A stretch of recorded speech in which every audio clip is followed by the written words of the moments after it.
evening, everybody! My name is Carolyn Pinta. I use she, her pronouns, and I welcome you all tonight. Before we get started, during the event tonight, please consider making a small donation. Even $5 helps.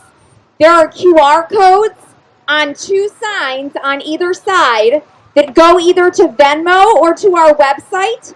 Every penny we collect tonight will benefit Equality Illinois and the Chicago Abortion Fund, which we chose when it was pointed out to us how much support Planned Parenthood has, and that perhaps we should look at somebody grassroots, which we so appreciate. Chicago Abortion Fund provides financial, logistical, and emotional support to people seeking abortion care that live in or are coming to Illinois. Friends, I want to explain the purpose of this particular rally in case there has been any confusion about the mixing of causes. I believe, and I bet a lot of you believe, that all activism on the left is full of intersections. And that's why I call you here tonight. Am I outraged that humans with a uterus have been demoted clearly to second-class citizens by the evil right-wing five? Yeah, I'm seething. Are we here to hear from pro-choice activists? Yes, we are. But folks, I'm the director of BG Pride, and when someone reveals themselves to me, I believe them. Our friend Clarence Thomas has already told us what comes next. Boo is right. And I know that someday soon I will be fighting not only for my bisexual daughter right here, Molly, to get health care that she may need, but also for her right to marry.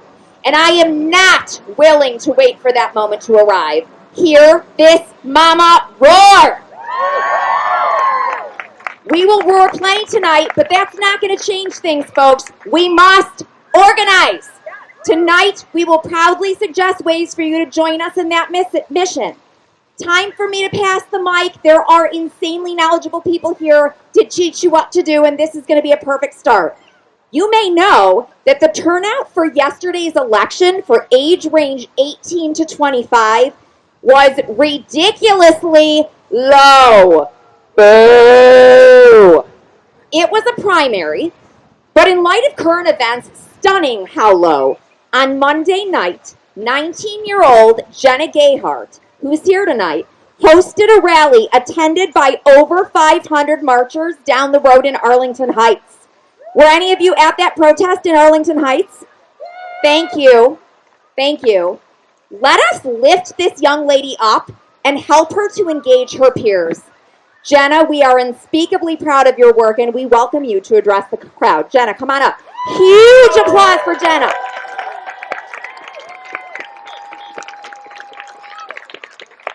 Hi guys, my name's Jenna. I'm the organizer of the protest. I was in Arlington Heights a few days ago. How you guys doing? I'm so honored to be speaking here tonight. I never thought I would go to an 18-person protest about a month ago to a protest with a projected 500 people making national headlines. It's just incredible to be here right now. It's a crime what's going on in America right now, and people from other countries agree.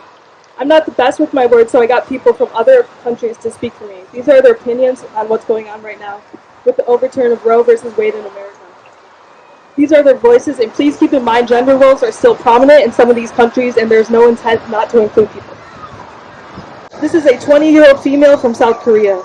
Abortion is the right of a woman because it is the body of a woman and not a male. The right to abortion is important, and we still need it. I cannot understand the other side's opinion when it comes to pro-life. What about my life? Pregnancy is a big enough thing where I may go between life and death. Can't I decide that? It is so surprising to me that America changed abortions back to illegal. It's like they're going back in time. This is the 21st century, right? You seem to do whatever you want without considering the needs that need to be preceded beforehand. With putting restrictions on women's bodies, it seems that women's bodies belong to the state and not just women, but men, and no one else's bodies are anything but themselves, and you have to make your own decisions. What if a woman who couldn't have an abortion because of the abortion laws died giving birth? So this is the country of killing women? You're not going to take responsibility for the mother and child who died during childbirth. How can you say that's how can you say that's life? That life is important there. To ban abortion, you should have made exceptions to at least the cases of rape, incest, and the cases of a mother whose life is in danger just because life is precious. How could you say that so ignorantly? This is a 22-year-old male from Norway. Pretty much everyone in Norway is shocked and just shaking their heads at it. Abortion is not much of a talking point in Norway. The first 12 weeks you could get an abortion if you want, and after 12 weeks you have to fill out a form and meet with 2 doctors and tell them why. But I think most doctors just approve, so it's more of a formality at this point, and it's also free. The common view here is that it's none of mine or your business what other people do, so if they want to have an abortion, that's their choice. What others do or don't do will not have an impact on my life anyway, so why should I bother? This is a 21-year-old female from Tunisia. Honestly, I'm really disappointed.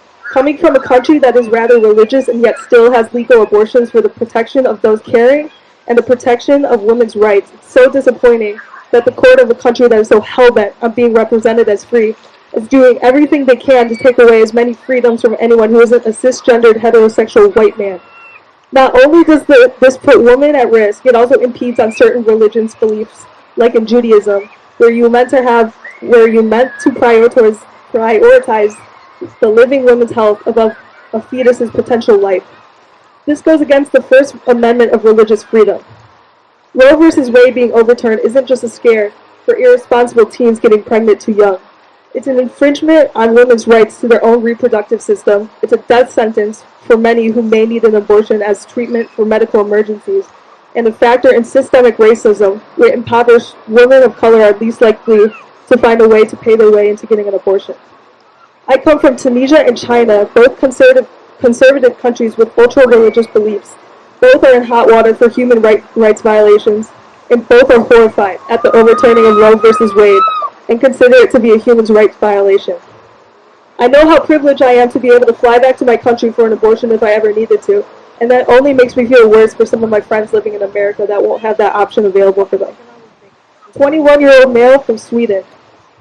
Personally, I see it as an attack on human rights, and especially that of marginalized groups. Women and people with uteruses are being deprived of healthcare, life-saving healthcare, and are being stripped of their bodily autonomy. To me, as an international, this is an odd look for the U.S., who are all about self-governing and individuality, although not at all surprising. Like most countries, the U.S. has a history of not giving rights to marginalized groups and communities, like many women, trans men, and non-binary people affected by this overturning, but especially towards people of color that intersects in these groups. The racist history of the U.S. is still very much present, and it shows in this decision, which will disproportionately hurt POC at a higher rate. Their general lack of access to abortion will be even lower now than ever than their white counterparts, as well as their already high maternal mortality rate will rise when denied this basic health care procedure. I think it's terrible that the very personal opinions and beliefs of an unaffected select few people will decide the fate of so many already marginalized around the U.S. It is obvious that even people in other countries are scared for the United States right now. What once used to be the land of the free and home of the brave, allegedly, is now the land of the marginalized and privileged. It is unfathomable and old-fashioned what is going on right now, and we're not going to stand with it. We need to fight back, we need to stay strong, we need to be loud. And on the second half, we have another protest Monday, July 11th, starting at 6 p.m. on the corner of Northwest Highway and Arlington Heights Road by the statue. There will also be a free sign-creating event Sunday the 10th, 1 through 4 p.m. at Sacred Ground in Arlington Heights at 15 East Minor Street. Thank you guys so much.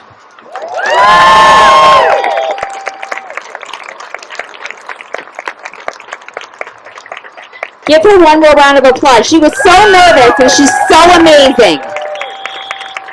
Okay, friends, and she's so amazing, she pointed out our privilege in those last 5 minutes again and again and again. So I'm not going to point it out.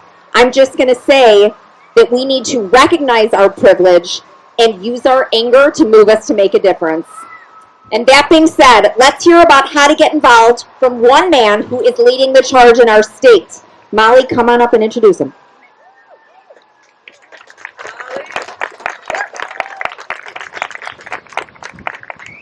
Mike Ziri is the Director of Public Policy for the amazing, inspirational Equality, Illinois. Mike spearheads an aggressive legislative agenda in Springfield, builds and strengthens relationships with officials and political leaders throughout the state and in Washington, D.C., and develops policy initiatives. He also staffs the election-related activities of the Equality Illinois Political Action Committee. We are so unbelievably lucky to hear from him about the current state of affairs in Illinois and what we can expect in the fight ahead to continue to hold and expand LGBTQ rights. What an honor to have you, Mike. Thank you.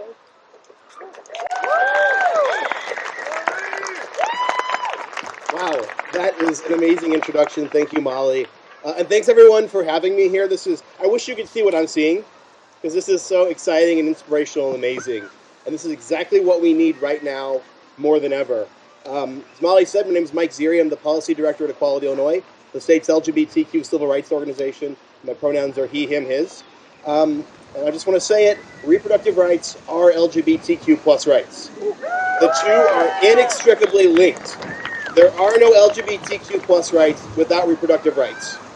The right to privacy, the right to bodily autonomy, the right to build our own families are linked together, LGBTQ rights and reproductive rights. And don't let anyone ever try to take those apart in your presence, because they belong together, the fight belongs together. And you know, in Illinois, we have a lot to be proud of.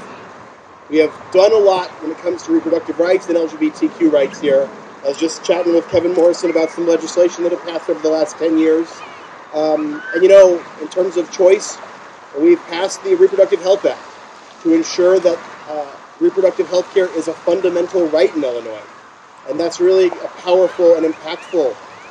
But we can't ignore, and I know you all know this, what's happening across the country. 300 anti-LGBTQ plus bills introduced in state capitals across the country. Rising violence against trans folks in this country. And now we have the decision from the Supreme Court, which strikes, again, at the very heart of bodily autonomy, control over our own lives, the right to privacy. And with that, you see, and I know Carolyn mentioned this, but I want to read it straight from his mouth. We know what's at stake, because we at Equality Illinois believe Clarence Thomas when he wrote, in future cases, we should reconsider all of the court's substantive due process precedents, including Griswold, that's the right to contraception, including Lawrence, which decriminalized same-sex relationships in the United States, and Obergefell, which of course ensured national marriage equality. They're coming for all of these decisions. They're looking to roll back the clock. Clarence Thomas has put out the map of what he wants to do and what the court will do. And I've heard folks say, well, they're coming for the community, the LGBTQ community next. They're already attacking the community. They're attacking the community with the Dobbs decision. They're attacking the community with the 300 bills they've introduced across the country, with Texas classifying gender-affirming care as child abuse. And so Clarence Thomas says the court has to correct the error. And already we're seeing what's happening with that. The Attorney General of Texas this week said that if Texas were to pass a law to recriminalize same-sex relationships, he would defend it up to the high court. We've also seen in Alabama the Dobbs decision being used to justify prohibiting gender-affirming care for trans youth. So it's happening. This is a long fight. It's a long fight to keep building a better Illinois, to keep moving Illinois forward, and not just for Illinoisans. We have to make Illinois a welcoming state for all those who are going to come here and are coming here already for care, and who are under siege by the draconian laws in their own state. And we have to protect them, their families, the healthcare providers who want to do their job and provide reproductive health care, gender-affirming care. And so it's a long fight, and I know we're up to it, but I have a few things we can do. One, how many of you voted in the Tuesday election? All right. I won't ask what the rest of you were doing who didn't raise your hand, because voting is so important. The turnout, as Carolyn said, was so low.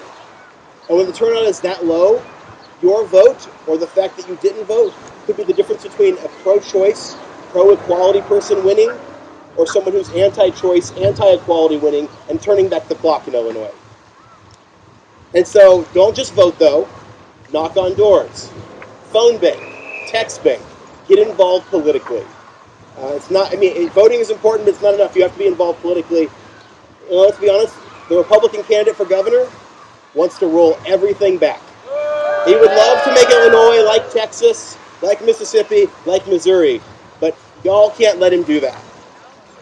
Second thing, and I'm really excited to hear what Carolyn said about donations, supporting the Chicago Abortion Fund, supporting Planned Parenthood, supporting organizations like that to help them have the infrastructure to help folks who will be coming here for care. Because those systems are already becoming overwhelmed and they need your donations and your support. So thank you for those of you who are donating to the Chicago Abortion Fund. Number three, I know we have some amazing elected officials here. I see Kevin, Representative Didech, Senator Johnson, others. You know, these are your champions. Advocate to them. They want to hear from you. You know, and your member of Congress. Advocate, advocate, advocate.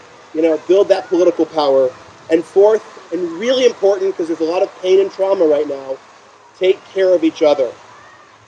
Take care of each other, support each other, be resilient and joyful with each other, because you are so powerful.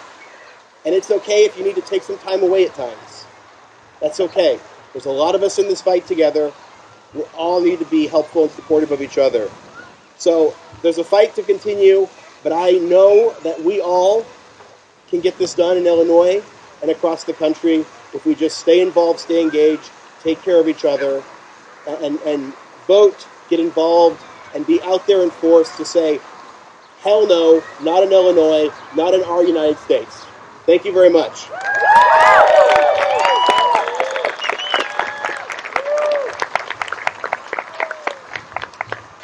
Thank you so much, Mike. Marah Altenberg is the Lake County Board Member for District 20, the district we are standing in tonight. She is a longtime pro-choice advocate. With Roe v. Wade constitutional rights under attack, Marah believes we should protect a woman's right to choose at every level of government. Marah is also Vice Chair of the Lake County Health and Community Services Committee.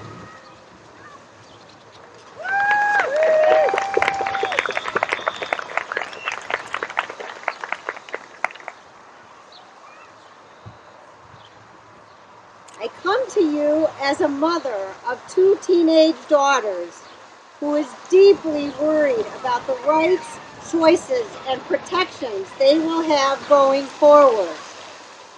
I'm angry. I'm angry that any man can tell a woman what they can and cannot do with their bodies. No.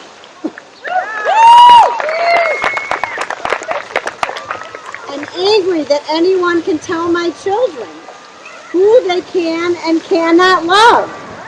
No.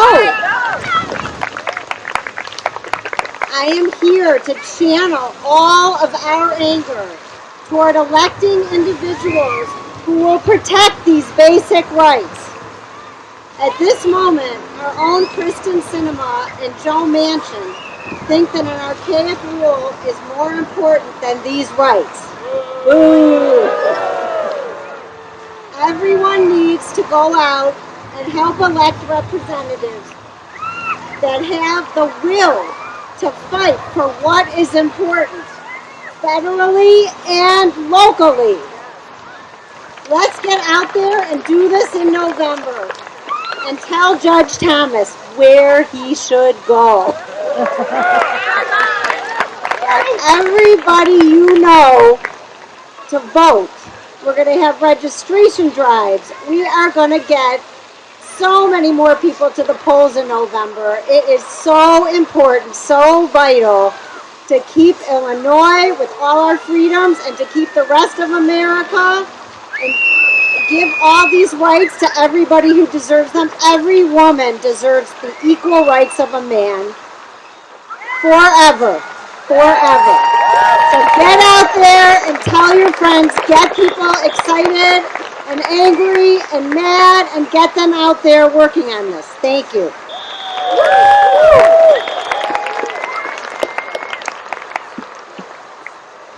Friends, Commissioner Kevin Morrison is the first openly LGBT commissioner speaking up for the most disproportionately impacted and marginalized communities.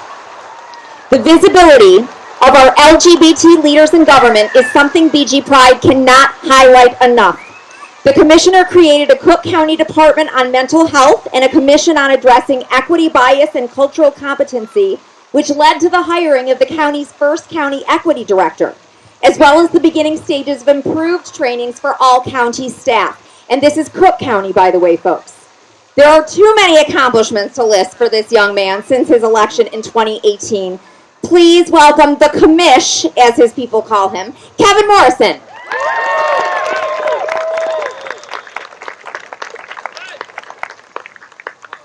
Good evening, everyone. I'm Kevin Morrison. My pronouns are he and him. Oh, thank you, kindly, Bob. First, I'd like to begin by thanking the incredible Pinta family. Carolyn and Bob are two of the best parents that I've ever had the good decency of meeting. The fact that they helped spearhead BG Pride and what they've been able to do here in the north and northwest suburbs has been absolutely just overwhelming for especially, some of the older LGBTQ folk that we have here in the northwest suburbs. When I grew up in Elk Grove Village, we did not have a very pro-LGBTQ community out here. The fact that we see Pride events in Buffalo Grove, over the past Pride Month, we had events in Elk Grove, Schaumburg.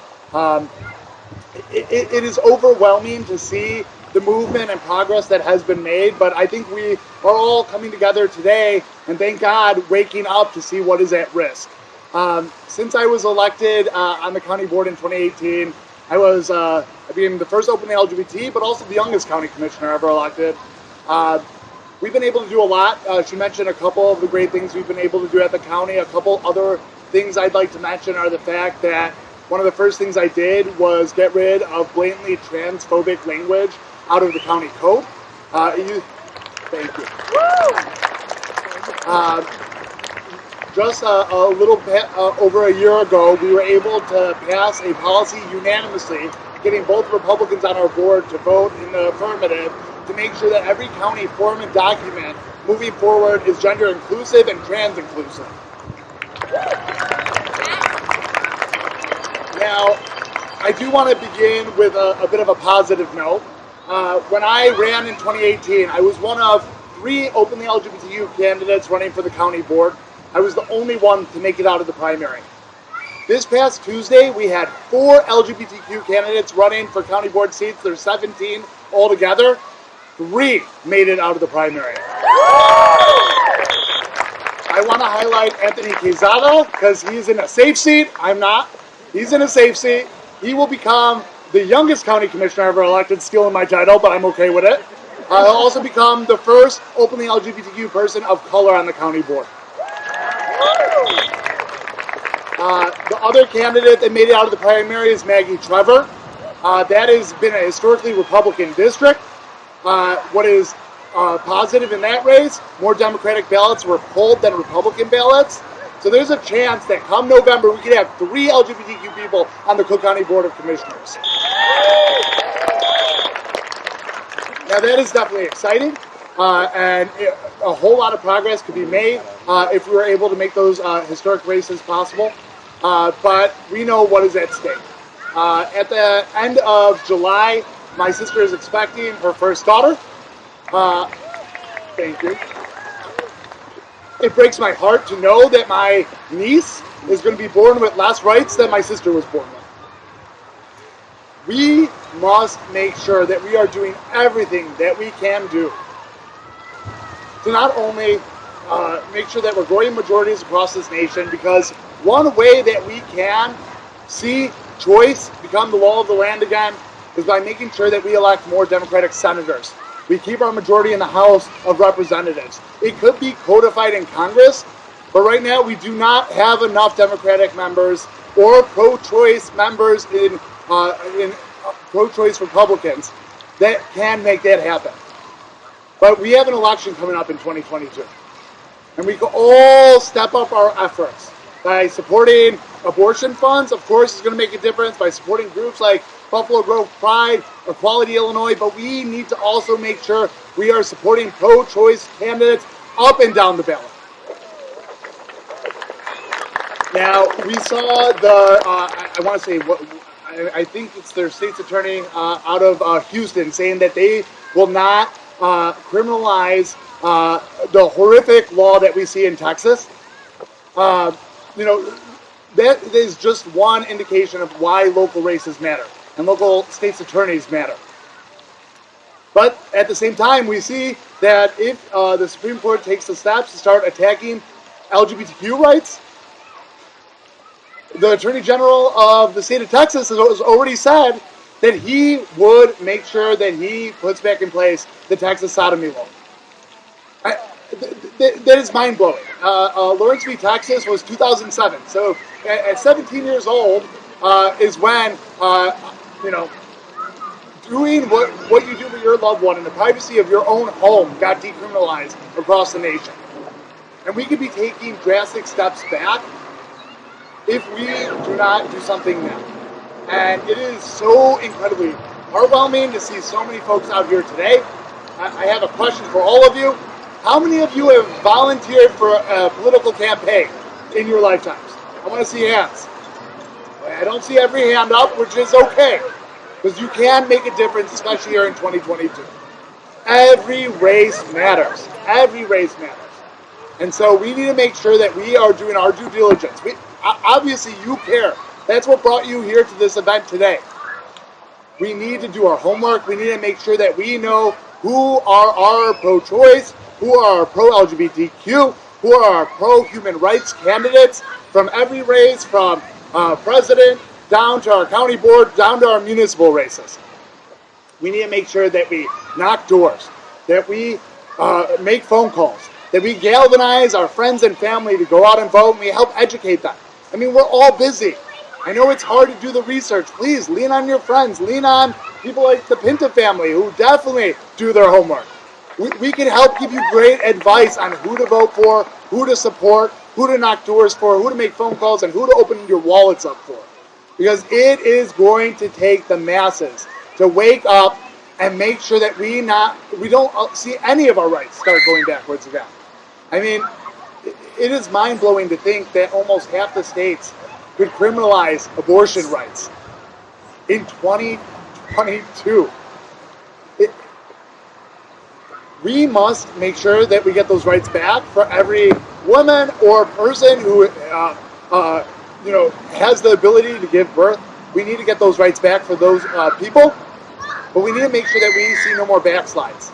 And we can do that by waking up, by getting active, and by making a difference in every election to come. Because we need to fight like our rights depend on it, because they truly do. And so I thank you all for coming and taking part and supporting Buffalo Grove Pride. Again, the Pinta family is they're freaking rock stars. I'm so grateful to see what they do for our communities. And I thank you for supporting these causes.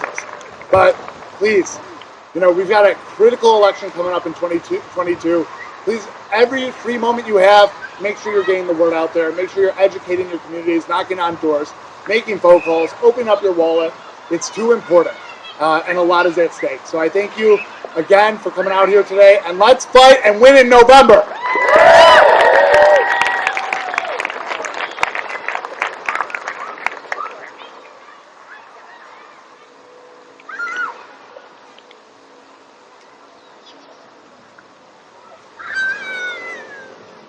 Becka Schneider recently graduated from the College of Lake County and will be attending Lake Forest College this fall with a major in sociology and anthropology and a minor in gender and sexuality studies and political science.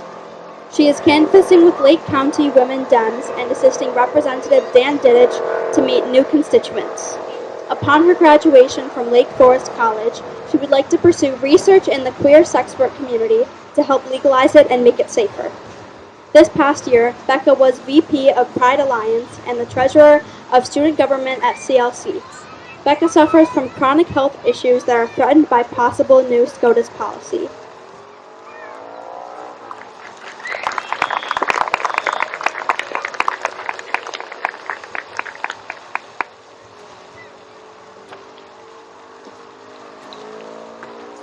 I am talking about abortion, but I'm also talking about birth control because that has been something that has been threatened in some states and from some groups like Students for Life. So we're talking about birth control. Last Friday was a dark day in U.S. history. Honestly, it was a day that I never thought would happen. What does this mean for the rest of our rights? As a queer Jewish woman with an invisible illness, a gun has more rights than I do. In the past week, the Supreme Court has ruled that states can make it illegal to have an abortion, that you do not need a reason for a conceal and carry license, and that it is okay to force a child into prayer at school. What comes next? My right to marry my partner? My right to take birth control for reasons other than getting pregnant? I'm currently on a continuous birth control pill for medical reasons. I am also in a woman-loving woman relationship. I do not need to worry about getting pregnant. More than half of all people that use a form of birth control take it for a reason other than a contraceptive. 31% use it for cramps, 14% use it for acne, 4% use it for endo, 28% use it for regulating their period, and 11% use it for other reasons, unspecified. This shows that the majority of people that use birth control do not solely use it as a contraceptive. Why is there talk about the GOP coming after our health care? I've been on the pill for about 5 years now, and continuous birth control, meaning I don't get a period, for 2.5 years. Since stopping my period, my quality of life has tremendously improved. Before I was on continuous birth control, my period would amplify my chronic and mental illness symptoms. I'm in recovery from an eating disorder, and my birth control has helped me a tremendous amount. Before I was on birth control, I would have really bad PMS symptoms. My mental health, which I was in treatment for at the time, would be shot. I was in a very vulnerable place in both in terms of both depression and my eating disorder. When I would get my period, I would cry for 2 days straight. Trying to put on clothes without changing 5 times was a struggle. Even when I was doing better with my eating disorder behaviors, the few days before my period, were terrible for my recovery. If for whatever reason I was going to relapse, it would be during my period. PMS is a very common symptom of getting a period. I know for a fact that I am not the only one in this crowd right now that has similar experiences. If a pill happens to help me but also be a contraceptive, then why the hell are we taking it away? Not only has birth control helped me with my mental health, but it has helped me with my physical health too. I have Ehlers-Danlos syndrome and chronic migraines. When I would get my period, I would be in a lot of pain. There would be times that I got dizzy to the point of seeing stars from how much pain my periods caused. I initially started skipping my period because of my migraines. Anyone that knows me knows that I have migraines at least once a week. I typically can kill them with Advil, but when I get my period, I cannot.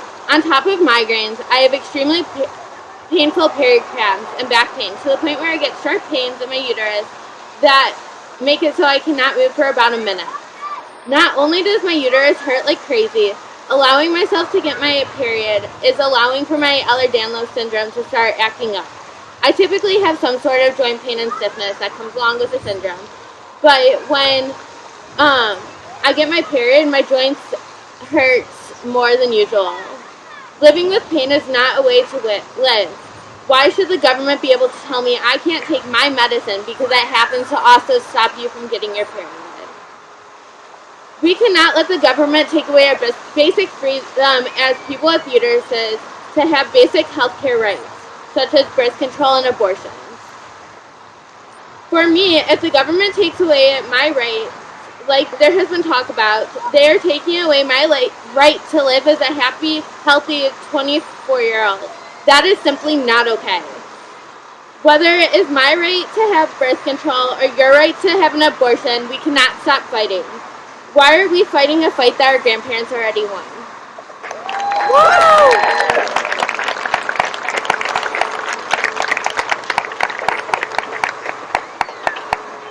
So Becka Becka took the time to describe her periods to us. Apparently that's what the GOP wants us to do now. They want to know everything about us. So, yep, she's got it. She knows what to do. Senator Adriane Johnson represents the 30th District of Illinois, which includes Buffalo Grove. She has a long history of service to the community. We love her. Having sat on the Buffalo Grove Park District Board of Commissioners for more than 9 years, being the immediate past chairperson of the Illinois Association of Park Districts, and as a member of Rotary. Senator Johnson also served as president of the Buffalo Grove Lincolnshire Chamber of Commerce. We are thrilled to have her with us today. Senator Johnson, come up.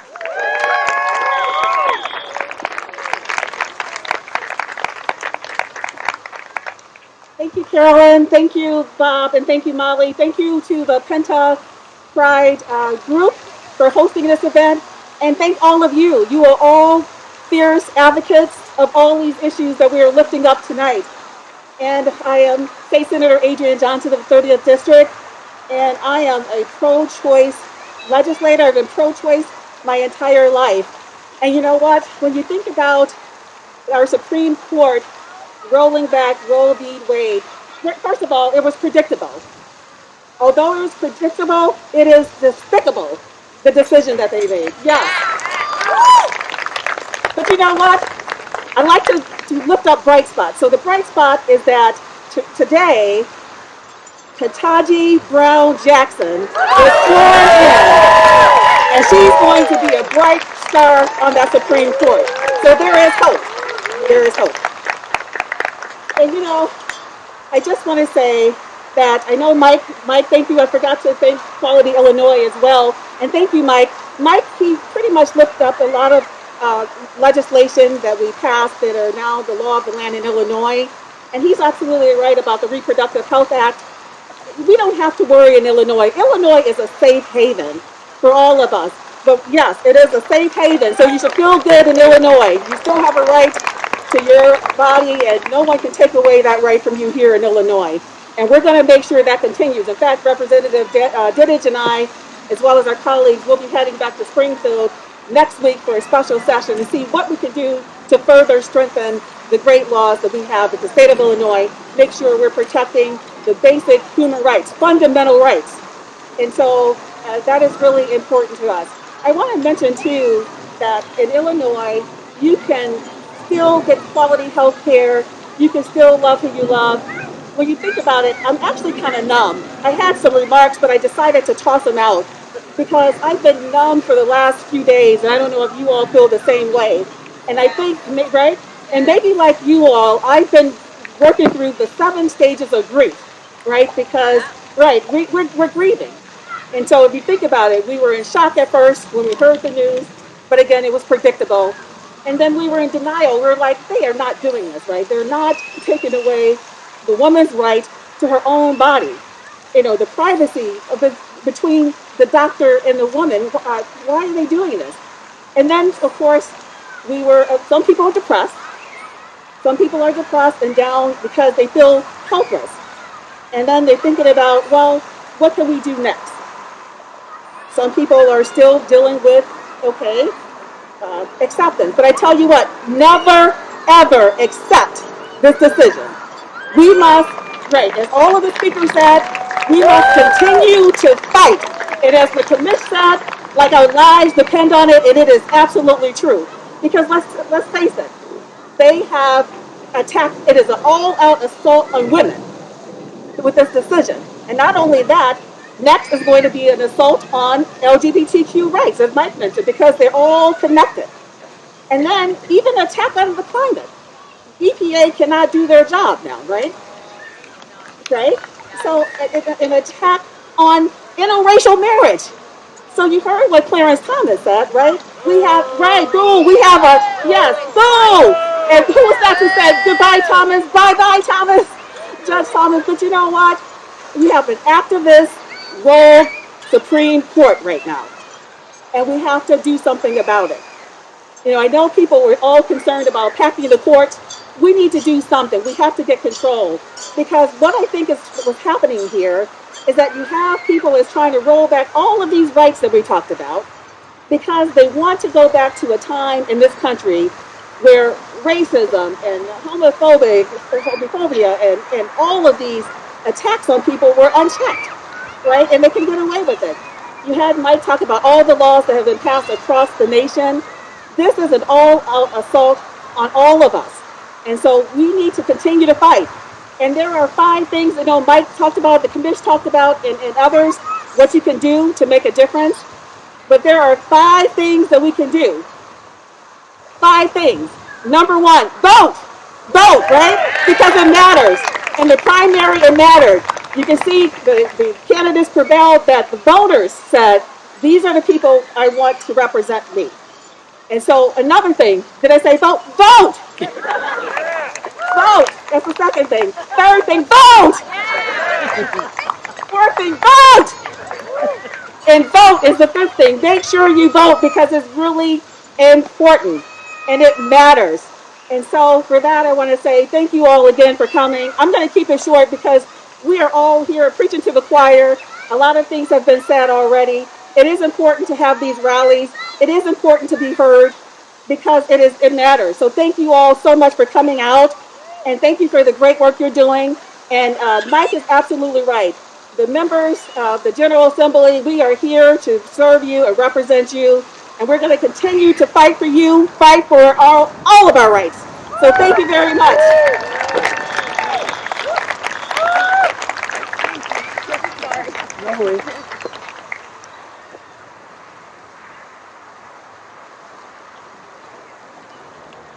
Dan Didech represents the 59th District in the Illinois State House of Representatives. Buffalo Grove is in his jurisdiction. Dan is a champion for women's rights and LGBTQ advocacy. Some of the most significant bills he has helped pass include the Reproductive Health Act, which guarantees the fundamental right to abortion services in Illinois, and the Inclusive Curriculum Bill, which will ensure the inclusion of the contributions of LGBTQ+ people in the history curriculum taught in Illinois public schools. He has also been the House sponsor of 3 Equality Illinois bills that have been signed into law.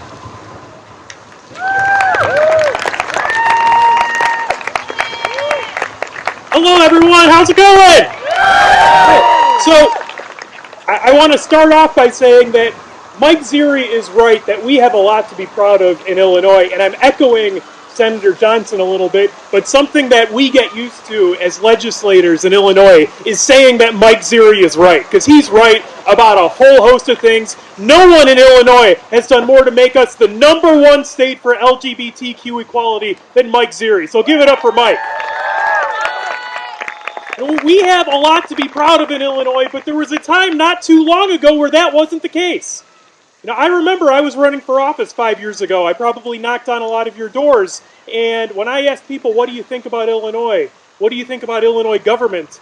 I'd hear things like, oh, you guys are so corrupt, and you're in so much debt, and you can't pass balanced budgets. But now people say something a little bit different about Illinois. They say that we are a safe haven for all people who need reproductive health care. And we did it because of you, because you elected legislators and a governor who would pass HB 40, getting rid of our trigger law like so many other states had, who we passed the reproductive health care to make reproductive health care a fundamental right here in Illinois. And we repealed the Parental Notification of Abortion Act. So children, young girls in unsupported families can still get the reproductive health care that they need too. And, Carolyn asked us to talk about our advice to you. What should we do next? What should you do to get more involved? And this is the time where I'm supposed to tell you to go vote, but I have a little different perspective today. Because as far as I'm concerned, you guys already did vote. You elected the most pro-choice governor, J.B. Pritzker, in Illinois history. You elected me. You elected Senator Johnson. You elected supermajorities of pro-choice legislators here in Illinois. So I think you guys already did your job. It's time for us to do our job here in Illinois and make sure Illinois stays the #1 state in the country for protecting reproductive rights. So like Adriane said, next month, we're going back to Springfield. We're not going to wait till after the election. We're going next week. And here's what we're going to do. We're going to make sure that Planned Parenthood and our abortion providers in Illinois have the resources they need to meet the demand as women from all across the country come to Illinois to get access to the health care that they deserve. We're going to cut down red tape, remove barriers so more doctors, more nurses, more healthcare providers can come to Illinois and provide reproductive health care right here in Illinois. And we're going to send a message loud and clear that in Illinois, we're not going back. So thank you for being here. Thank you for voting. And now it's time for us to do our job. We're going to Springfield. We're going to make you proud, I promise.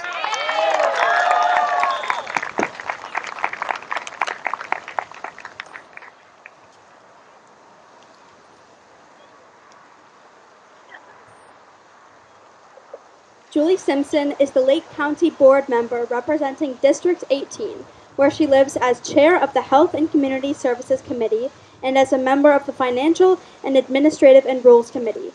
She is especially passionate about the rights of people with a uterus.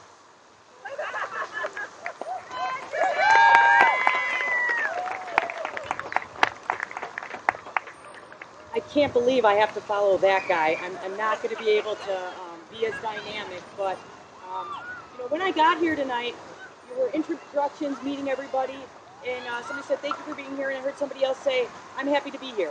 Well, you know what? I am not happy to be here. I don't want to be here, but I have to be here. It is imperative that we stand up and speak out for reproductive rights until the situation is fixed. When we look back in 2016, I don't think that we ever thought we'd be here. But the damage done from 2016 to 2020 is going to plague us for years. We look at what happened in the Supreme Court, but I want to tell you guys, we've heard about J.B. Pritzker. He's great. We're going to support him. We're going to get elected. But we also just had a primary for Illinois Supreme Court District 2, and Liz Brockford is going to be our candidate on the ticket, and we will get her elected. We will not let far right-wing Republicans ruin the progress that we have made in Illinois, the safe haven we've become. It's a lot of despair lately. But I love Illinois, and I am more than proud to live here, to be in a state that is going to be a safe haven for reproductive rights. I'm not pro-abortion. I don't think that anybody is. I can only imagine how difficult choosing to have an abortion must be. I have 2 healthy children. I'm fortunate it was a choice I made. I was healthy. They were healthy. There could be a million reasons why somebody doesn't have an abortion. Maybe they were raped. They came from an abusive relationship. They're young. Whatever the reason, honestly, it's not my business. I'm pro-choice because it's a decision between the one who gets pregnant and their medical care provider. I don't need to know the reason. Not my business. So whatever your reason is, I'm pro-choice for all of them because it's not my business.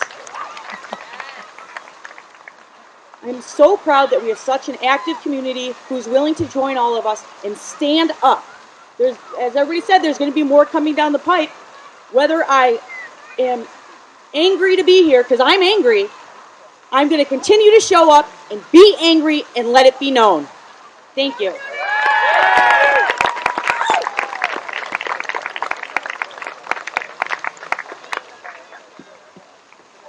I love their fire. Oh my God. All right, this next speaker is so cool and interesting. Benjamin Head co-founded Men for Choice. How many of you are members of or have heard of Men for Choice? Okay, a few. Good. I'm so glad he's here because we're going to get more. Men for Choice is an organization dedicated to educating men to be better partners and allies in the fight for reproductive justice. Men for Choice was recently honored with Personal PAC's Irving B. Harris Spirit of Choice Award for its work in Illinois. Ben also co-founded the Grassroots Research Project, a nonprofit that uses large-scale data and digital surveys to study the burgeoning resistance movement, which we are certainly a part of. I am quite sure that everyone here is a big fan of Congresswoman Jan Schakowsky. You guys know Jan? Ben is her political director. Please welcome Benjamin Head.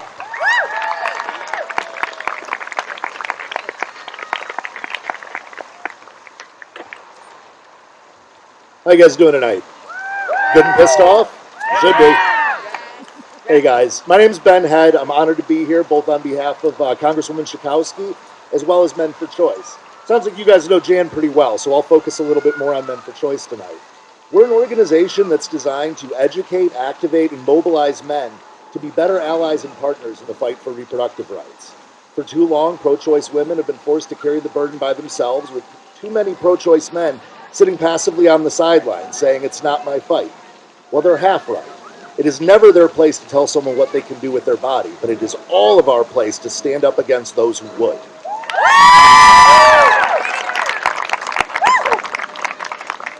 So we largely focus on three things. We try to focus on culture change through various forms of media.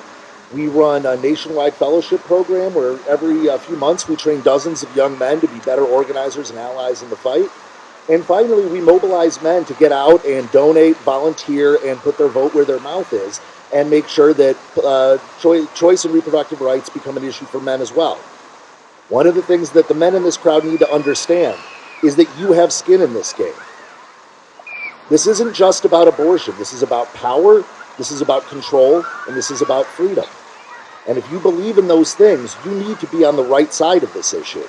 Not just passively, not just in words. You need to be out on the street knocking doors. You need to be converting your male allies to get out there with you. And you need to vote. Now, I do want to acknowledge that the fact that Men for Choice even needs to exist is kind of shameful. Men should be able to listen to the women that have led this movement for generations. They shouldn't need a group of men to tell them how to get involved. And so in a lot of ways, we're an organization that exists to try to organize ourselves out of existence. We want to organize to a world where Men for Choice does not need to exist. And that's our goal. So what I would say first to all the women in the audience and all the folks that can get pregnant, all those that are most impacted by this, thank you for all that you've done. And I will do everything in my power, and so will the rest of Men for Choice, to make sure that you don't have to fight this fight alone. We will stand behind you and when asked, beside you in this fight. Thank you.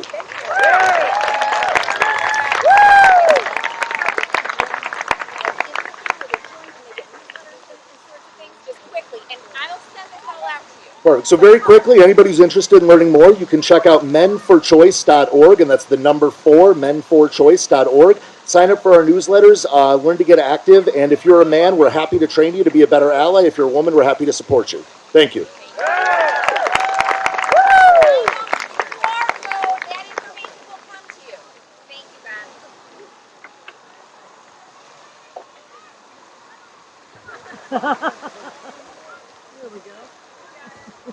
Abigail Rakocy is a local activist who has something wonderful to encourage you all to get involved, or who has something wonderful to encourage you all to get involved in, becoming an escort for Planned Parenthood.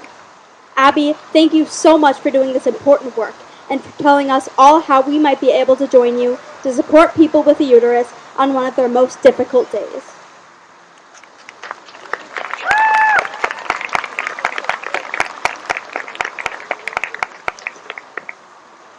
Isn't she the sweetest? Oh my god. Thanks, Molly. For those of you who don't know what a volunteer escort does at Planned Parenthood, we help patients get past the protesters, or antis, and into the building so that they can get the services they came for. I've only been escorting since May. When I excitedly told a friend that I had signed up for my first shift, he paused and responded, "There's still a need for that?" Sadly, yes. I'm old-fashioned, I have papers, I'm sorry. I wanted to become an escort because of stories my friends have shared with me. Stories of when they needed to have an abortion. A decision to have an abortion that came after years of trying to get pregnant, only to find out that the baby wasn't healthy and could endanger the mother's life as well. After making this hard decision, my friends made their way to Planned Parenthood, where they were met by antis holding signs of bloody, mangled fetuses, screaming into bullhorns that Jesus Christ died for all, and physically blocking my friend's way into the parking lot. Fortunately, the volunteers were there. They made sure the protesters knew where the property line was and that it was considered trespassing to cross. They greeted my friends with smiles, providing distracting conversation as to drown out the preaching from across the street and leading them inside to safety. When the news of Roe v. Wade broke last Friday, the first thing I did, once I had wiped my tears and collected myself enough from the initial shock, was to go sign up for an escorting shift on Saturday. I expected the protesters' numbers to be high, and I wanted to grow the volunteers' numbers as well. I was nervous and anxious, but I knew I had to do something. When I arrived, it was raining, which always thins out the antis, and the volunteers were standing strong, umbrellas and smiles ready. We commiserated over the recent news, talking about rallies we planned to go to or when we would be back to escort. All of the patients thanked us for being there, some of them telling us we were amazing, and that they wouldn't have had the courage to drive past the antis if not for our presence. The most surprising part of my day was when a local cop drove into the parking lot. He rolled down his window and asked me, "How were things going today?" I answered that all of the antis had surrendered to the rain about an hour before, and thanked him for the gesture. He nodded, replying, "It's a weird time to be alive. We need to help each other out." We can do something. We can help each other out. We can support the people who need us. In our volunteer orientation, and as Representative Didech? Thank you, I was going to say it wrong, Didech, said that Illinois gets patients from states away when the laws change, seeking out the medical care they still need so that they don't have to resort to dangerous alternatives. This is only one of the ways we can help Planned Parenthood. Volunteers also do outreach at festivals and condom crawls in Andersonville. And I recently got an email that they are doing their best to keep up with the huge number of recent volunteer applications. What a great problem to have. Unfortunately, there's only 2 people who process the applications, so let's keep it coming and keep them busy. There's still need for more people. I'm often alone during my shift, and while I do feel safe, it would be even better to have some company when the antis decide to attack me. If you have the time, please consider signing up to volunteer. You can email volunteer@plannedparenthood.org. Carolyn has the information. She's going to have it on the QR code on the back of the clipboards. You can also go to plannedparenthood.org, and through the job openings link, you can find the application for volunteering. There are also so many paid positions at Planned Parenthood that need to be filled. Medical assistants and call center operators, and I just looked at the page today. There are so many jobs that need filling right now. I'll be available for questions afterwards if you want to talk to me more about escorting. We can make a difference together. Thank you.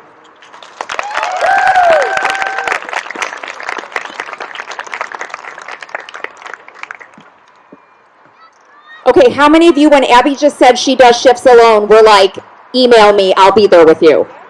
How many of you would love to do this? I would love to do this. Listen, you guys know I'm a loudmouth and I can connect you with anyone. Abby, when you're going to do a shift alone, Abby Rakocy, when you're going to do a shift alone, you're going to reach out to me. I'm going to reach out to all of them. So we're going to get them signed up. Thank you so much. That's amazing. We've just got a couple more people for you here, and then we're going to give you action items to take with you. Daniel Blaine is a passionate advocate. He started his advocacy work in 8th grade, using his experience as a survivor of domestic violence and guidance of his mentor. He has spoken to several crowds, large and small, to help the Lake County organization a safe place in its fight to end domestic violence and human trafficking. Whether it's spending the winter months volunteering at Feed My Starving Children, or in volunteering for local campaigns encouraging all Lake County residents to vote, student trustee Blaine understands the importance of community involvement and cooperation. Daniel, bring your young, bright self up here, please.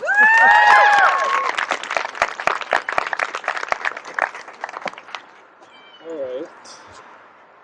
Hey guys, so I got introduced as a student trustee. I'm not here as a student trustee today. I'm not here as the youngest board of directors member for a safe place either. And I'm actually not even here as a survivor of domestic violence, but a current victim, unfortunately. So a little bit of context, I am currently in one of the safe place shelters, the emergency shelters that we provide to victims of domestic violence. And the reason that's important is because of this. When I became a member of the board of directors, my first board meeting was hours after I had visited the D100 office at the Lake County Courthouse to obtain an order of protection. It was hours after I used a hotline to get myself connected with that D100 office.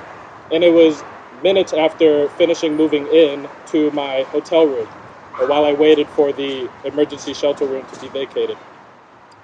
That's important. I tell you that because a safe place almost lost a huge $500 million grant. $500 million almost went to waste because of a clerical misunderstanding. That is dangerous. And at a time like this, where domestic violence is going to surge in Lake County, that is dangerous. Okay? Thankfully, we have some amazing, beautiful, awesome state representatives and state senators and a governor who care enough about a safe place to stop that from happening, to pull together and to make sure that we kept that funding. Had that funding gone away, who knows where I'd be right now? Who knows where thousands of our beneficiaries of those grant monies would have gone? For me, Roe v. Wade is a painful thing to talk about because I realize what will happen to the kids that are being forced to be born because of it. So when we think about the children that are going to be forced to be born, for whatever reason, okay, and this might sound a little harsh, but I need you to hear the message, not necessarily the words, okay? When a kid is born into an unloving, unwanting, neglectful household, they are forced to be raised in that environment either for those 18 years or less. And what happens after that? They suffer a lifetime of consequences because of it. How dare they call themselves the party pro-life? How dare they, when the GOP platform is to gut the social welfare programs that would protect these kids and those families. How dare they call themselves pro-life when they want to take money away from the kids that need it most? How dare they? It is unacceptable, it's un-American, and it's honestly scary. So what happens to the island of Access, Illinois, when we have a surge of young women, of mothers who are coming to Illinois, crossing our state border, and finding themselves in dangerous situations without a network besides people that they talk to on the phone? Where do they stay in the meantime where they're trying to access services at Planned Parenthood? How do we make sure that they don't fall into a human trafficking trap? How do we protect the victims of human trafficking from the consequences of being forced? If you're in a state where abortion is banned, how do we protect those people from having to carry out that pregnancy from a stranger, from someone who is in charge of their body? They don't get the choice that we have. How do we protect Illinois and make sure that organizations such as A Safe Place or Wing Shelter or the countless other organizations we have, how do we make sure that they keep their funding? By making sure that November is a blue wave. We have to, after we won the primaries, which after we got some great pro-life candidates, pro-choice candidates, excuse me, that is a bad slip-up.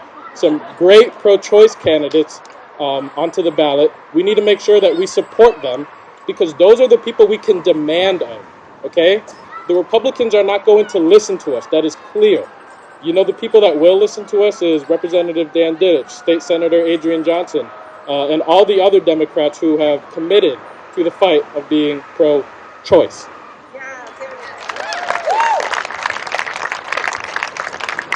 Now, because of confidentiality, I definitely will not go into specifics, but I've heard countless stories in my time now and in my time when I was 17 alone in this same shelter about mothers and young women who experienced marital rape, okay? That is a very real thing. That is a very real thing used by abusers to control the women that they want to abuse.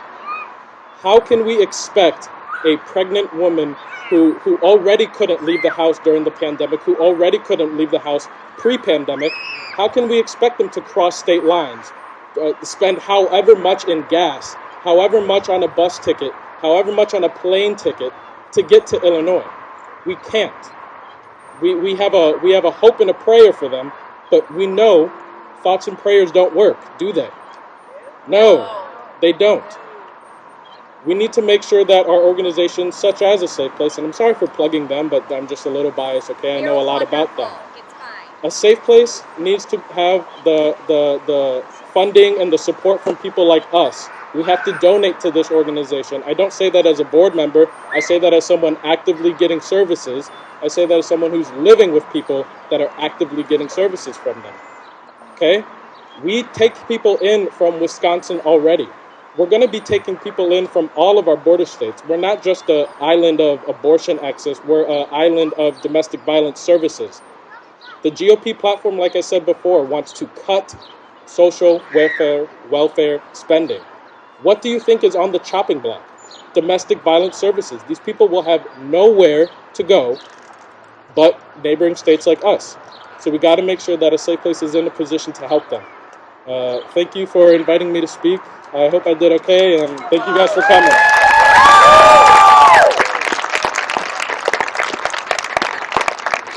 Okay, Dan, I want to know when we're all going to be voting for you. And how many people did like the walkathon for A Safe Place? Lots of people in this crowd.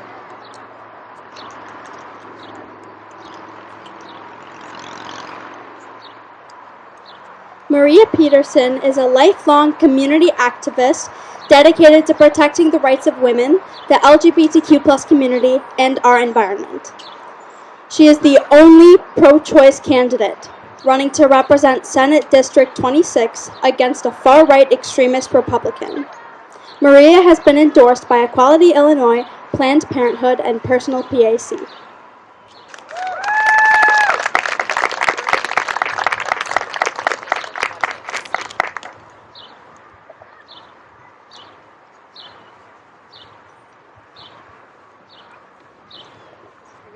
Lower this because I'm a little height challenged. So good evening, everyone, and thank you so much to Carolyn and Bob Pinta for organizing this, and to my friend Julie Simpson for telling them that I'm a little spicy. So I am running for the state senate in the 26th district. So for those of you who don't know where that is, it's adjacent to this district from Palatine, Long Grove, Mundelein, Kildare.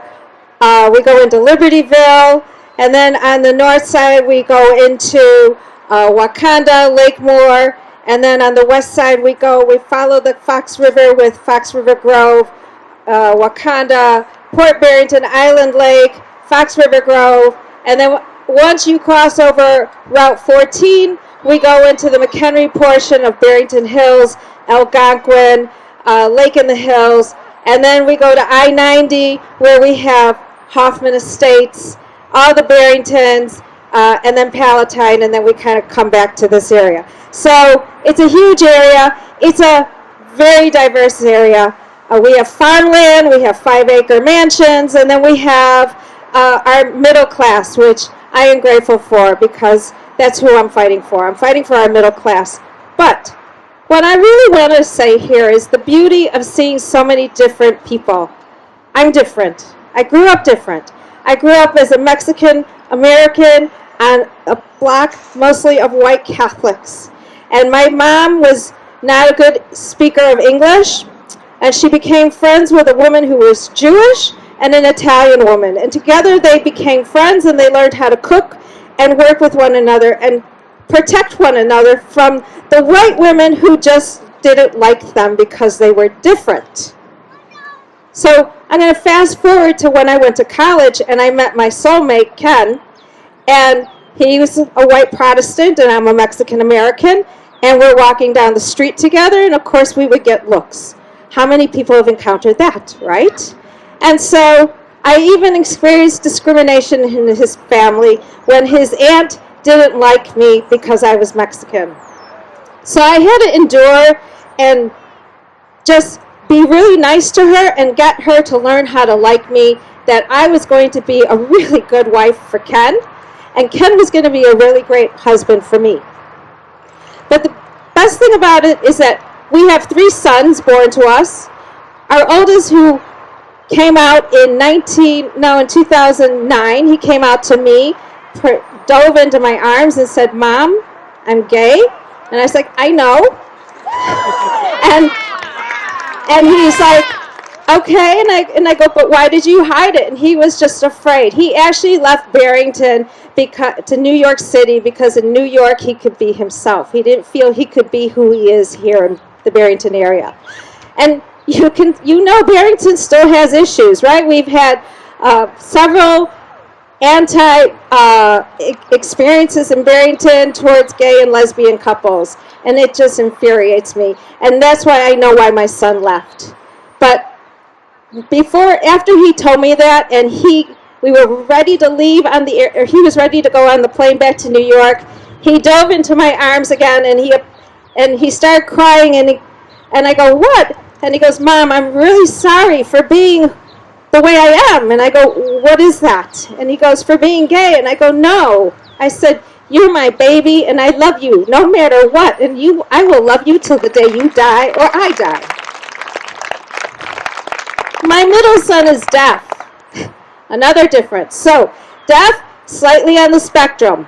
So, I'm just going to leave it with that. And then my youngest is different in the sense that he went and decided to live in Tokyo. And the beauty of that is that all 3 of my boys they know how to cook, they know how to clean, and I told them, "You will learn how to do these things as young boys because one day you're going to marry. Whether you marry a man or a woman, it's a partnership and a relationship. You are not going to expect your partner to come home and cook for you or do your laundry. You work together." And what we're seeing here with what's happening with our Supreme Court justices, as they're chipping away at every right that we have, is the man is becoming the head of the household again. I read recently about how the Republican Party is going to slowly move us into this industrious culture where the man will have a good job to take care of their women while the women take care of their children. So, exactly, no way. We are not going back. They don't realize that if they take women out of the workforce, of which we make 51% of the Illinois population, they don't realize the economic impact that's going to have on our economy. They don't get it. Take us out of the workforce, yeah, the state's gonna hurt. And we're gonna start seeing that in these red states that are now taking abortion away from these women. Women are gonna die.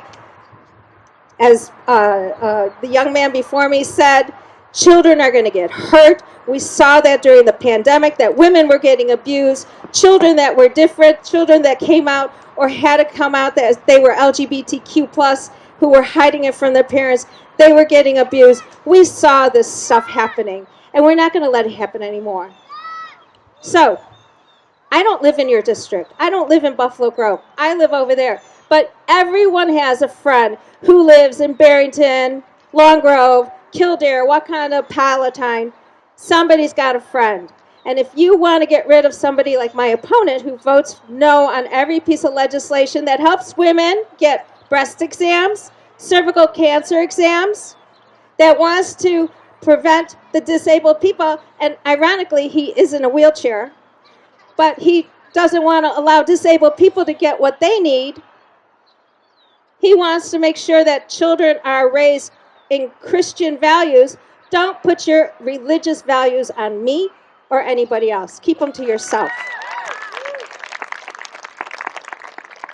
I need your help. Other candidates, the re-election of Senator Adriane Johnson, the re-election of Dan Didech, they need your help. Liz Rochford needs your vote because here, if a Republican justice takes the seat in the Illinois Supreme Court, it doesn't matter how blue we are. It doesn't matter all the great legislation we have. You've seen the U.S. Supreme Court, what they've done. We have Loctite abortion law, pro-life, pro-choice laws here in Illinois. But if somebody challenges it, and you know if a Republican Supreme Court justice takes over the Illinois Supreme Court or gets a seat there, you know there's going to be a Republican that's going to challenge one of our laws, and it's going to go up from the circuit court to the appellate court to the Supreme Court, and the Supreme Court could very well overturn one of our laws. We saw it with labor, with the right to work law. So don't think it's not going to happen. Vote for Liz Rochford. Vote for us. Tell your friends. Get involved. And then, by the way, run for something. Run for your school board. Run for your park district. Run for anything that has a board. Your voice matters. Your vote matters. Thank you.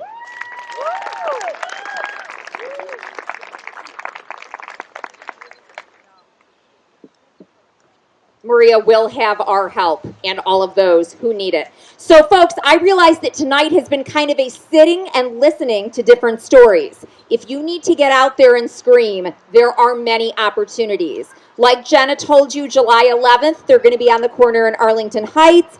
Julie Simpson just passed on to me there's going to be a pro-row rally at 6 p.m. on July 2nd, which is Saturday in Vernon Hills, across from Melody Farms by Hawthorne. Are y'all going to scream over there? Woo! So do me a favor, if you know about rallies I don't know about, send them to me so I can get them out to all of these people, okay? We have one final speaker tonight who is going to give you things to walk away with. And then again, all the speakers are here if you'd like to ask them any questions. Eydie Kugler, like myself, is a die-hard grassroots activist who was so driven by the disservice that the Trump administration did to our country that she spends her days rallying the troops to vote blue. I'm forever in her debt for teaching me what I need to know to stay abreast of getting out the vote, and we are thrilled she's here to tell us about ways to get involved. She has even brought postcards for us. Eydie.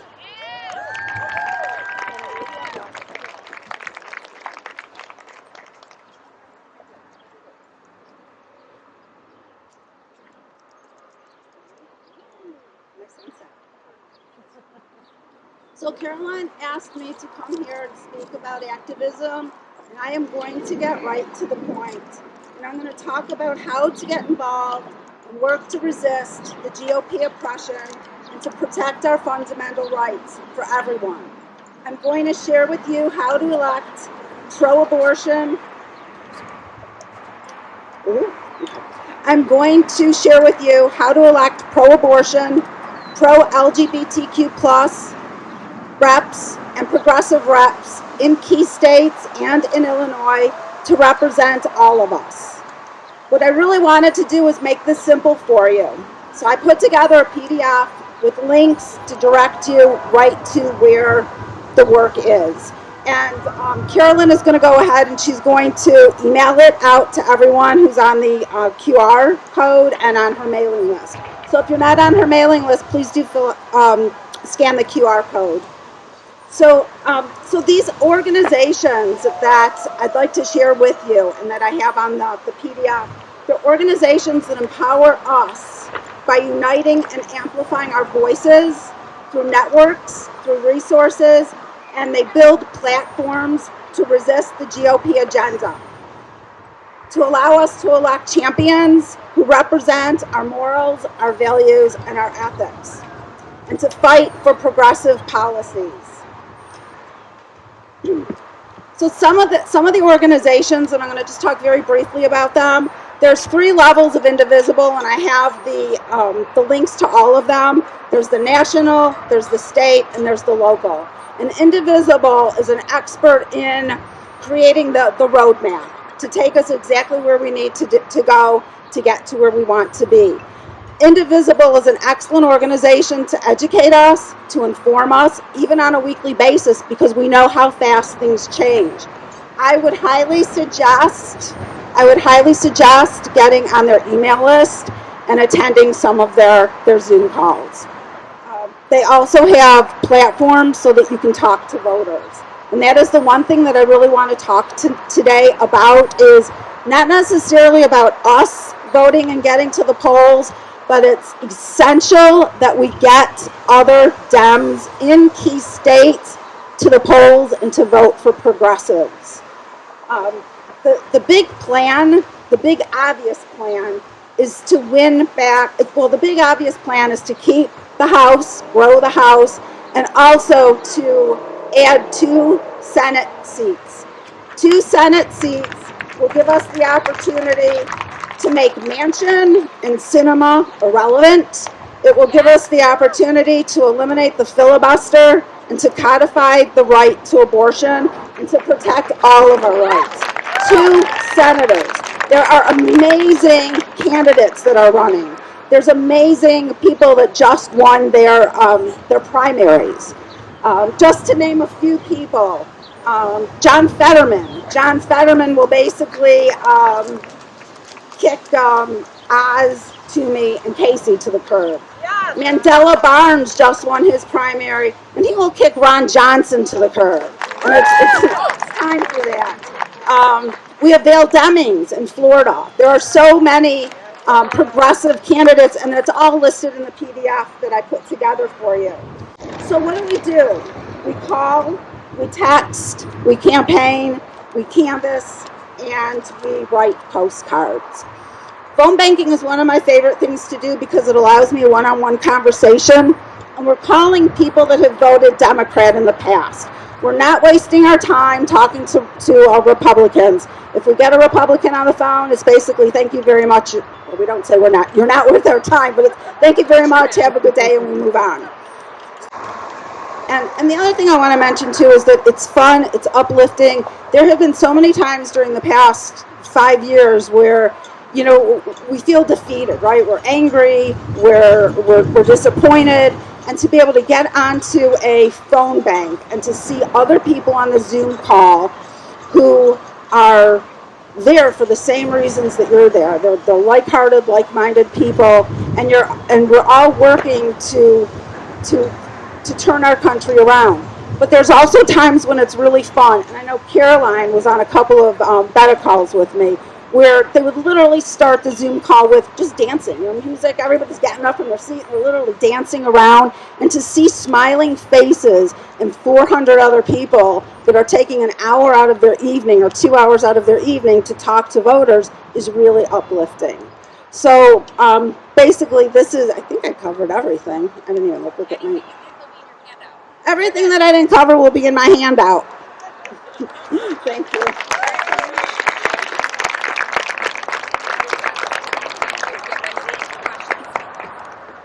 Okay, final thing. Again, if you need to scream, Allie Frank has reminded me the People's Corner in Deerfield. Has anybody ever been out there on Tuesdays? So if you want to chant and scream, there are plenty of opportunities for that. What, honey? Every Tuesday. Awesome. Allie, do you want to come up here and lead us in a couple chants, though? Yes. Energize everybody as they're standing up and stretching, getting ready to come forth to hear about postcards, to meet any of our elected officials that spoke. Thank you so much for spending this time with us tonight. Will you get involved? Thank you.